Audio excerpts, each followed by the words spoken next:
Bien, donc, je m'appelle Annick Pejon, je suis responsable du service éducatif des Archives nationales. À quoi sert un service éducatif des Archives nationales? C'est en fait assurer l'interface entre les archives et puis le monde de l'éducation, au sens large, puisque ça va de la maternelle à l'université. D'accord. Pourquoi ce projet vous tient-il à cœur?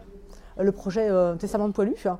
Voilà, donc c'est un projet en fait qui est porté par une équipe scientifique au sein des Archives nationales. C'est pas un projet au départ du service éducatif, mais quand j'ai découvert en fait la richesse de ces testaments, c'est-à-dire la possibilité en fait d'entrer davantage dans l'intimité en fait de ces soldats à la veille généralement d'une bataille, j'ai vu en fait tout à fait le potentiel pédagogique que cela pouvait avoir. Hein, de la même façon qu'on va entrer sur la connaissance de la guerre par le biais du monument aux morts. Là, c'est effectivement aussi des documents qui sont vraiment très sensibles et intéressants.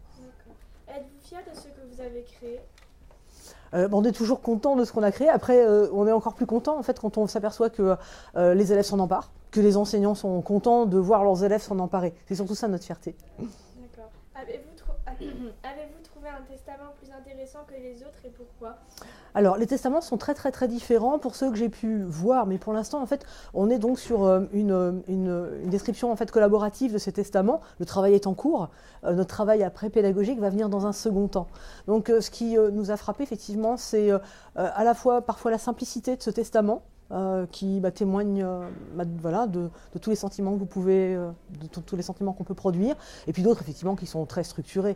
Donc c'est surtout l'étude de la langue, parfois des testaments également qui sont très riches en informations, et on se dit effectivement qu'on va vraiment pouvoir suivre tout le trajet du soldat. D'accord. Est-ce que pour vous les testaments des poilus peuvent être utilisés dans les classes de 3e? Oui, absolument.